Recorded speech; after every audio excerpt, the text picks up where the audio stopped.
Greetings, everybody. I'm Aslan Hajivandi, joined by managing editor of Warchant.com, Ira Schoffel. We are in Jacksonville, Florida, on the campus of North Florida.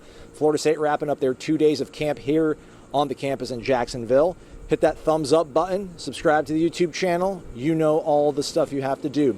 All right, Ira, so we gnashed our teeth, rather I did on the podcast I did with Corey Clark about coming out to Jacksonville, getting 2 days of working. You only get 25 of these over 29 days. Seemed a little bit dubious to come out here and kind of shake things up. Mike Norvell said he wanted to do that. What did you hear from him on Thursday, and then how did he pivot Friday in terms of what he thinks he saw from his team in generating some stressful situations to build better men? Yeah, like you said, I mean, Thursday was a rough practice. I mean, not just the play.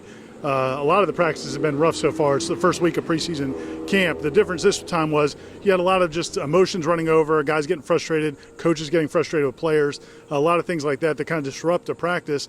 And Norvell yesterday said he wasn't happy with the response from his players in those situations. But today he said the way they responded to it last night, they had a team building experience last night. It sounds like they did the sit around the campfire thing that they did last year as well, going into preseason camp. We're a chance to just talk about things, just kind of grow together, learn each other, clear the air about different topics.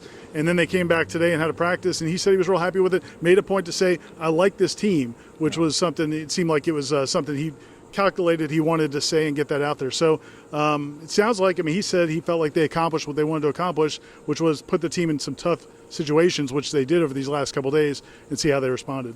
Yeah, it was intentional. There was a lot of sort of obstacles you saw them having to go through to practice out here. It was all intentional, and it wasn't a cushy setting either for these players, right? It's funny. I was talking to somebody on the staff earlier about the trip they took to IMG Academy a few years ago when they went to IMG 2 years in a row. If we remember the apartments they stayed in, they stayed in these plush apartments, and I mean, they were just exquisite. I mean, way better than what they stay in back in Tallahassee. This was very different. They were legitimately staying in dorms. I mean, not just like dorms, but old-style dorms with no TVs, none of the amenities that they have normally. And so, again, it's roughing it in 2021 United States standards, but it was tougher than what they're normally exposed to. And again, I think they wanted to see, could you focus on the job at hand when everything else isn't the way it normally is? Like at practice, and we, during practice in Tallahassee, they can go in the IPF for a few periods if it's too hot. They can go in those cooling trailers to kind of get their body temperature back down. They don't have any of that here. I mean, you might be able to find a tree to hide under for a few seconds. That was our secret. But it was a tough couple days, I think, for them. Yeah. Friday was the first day in pads. Tomorrow they'll scrimmage. There were several notable players that were not out at practice, but if there was any sort of doubt about their status, Norvell sort of talked about it afterwards. Yeah, and we saw Mackenzie Milton before practice. It seems like they made a decision with some guys who had a heavy workload and guys who are coming back from different ailments or injuries or older guys. I think it's mostly going to be older guys that have played a lot of football. They're trying to manage their workload a lot. I mean, you've talked about it before camp, that you're cramming 25 practices into 29 days. It's a pretty intense workload, and they have a scrimmage tomorrow. So a lot of the key players were not participating, but maybe we saw them out of practice. Keir Thomas, Jermaine Johnson was out there for a little bit. Miko Dotson wasn't out there much in practice. I don't think we saw Jamie Robinson. Mackenzie Milton was held out. So a lot of the key players weren't available, but it sounds like they're going to be back for the scrimmage tomorrow night. All right. Before the scrimmage, though, what stood out to you the last 2 days, I guess, in terms of guys that might have stood out? I mean, today it seemed a little bit choppy again. I thought, I'm being sincere. Like, Alex Mastromanno struck the heck out of the ball today. He had a couple of boomers, yeah. So the punt game looks like it's coming on strong. That's kind of the thing that stood out to me.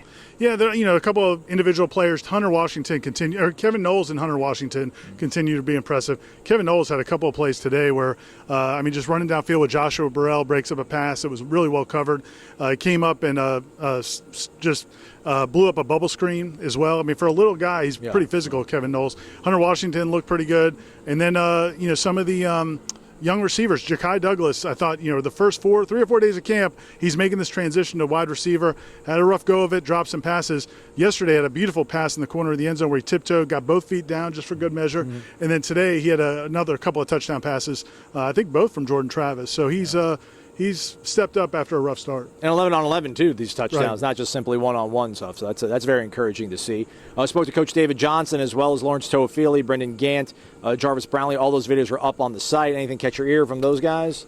Not really. Just the biggest thing, I think, talking about that team building stuff and the way they responded and those types of things. I mean, I think we're at the I think Robert Cooper yesterday used the word, it gets grimy when you get full pads on. I mean, we're at the grimy part of camp now where they've been in it for 4 or 5 days. The newness is kind of worn off. I think the scrimmage will get juices flowing tomorrow. And then next week, again, it'll be another week of just kind of hard work. And this is the football practice in this process. How the sausage is made is not always pretty. So it's kind of hard to make big judgments. We want to make a lot of judgments. But just talking to the guys, it sounded like they felt positive about what they did last night and the experience in Jacksonville.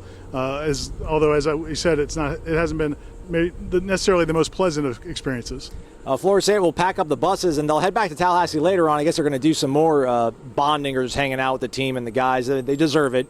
It was not a fun time to be out here, so they definitely deserve that. They'll scrimmage again on Saturday evening. Again, 11 a.m. Saturday morning, there'll be the services for a life remembered, a great life lived, obviously. Coach Bobby Bowden over at the Civic Center. That starts at 11 o'clock in the morning. We should have the feed of that up on the website and Warchant TV. And we'll have coverage of it as well. You'll be there. Yeah. Several of our staff members will be there, and we'll cover that event, which is unfortunate, but we'll be happy to be there. Yeah.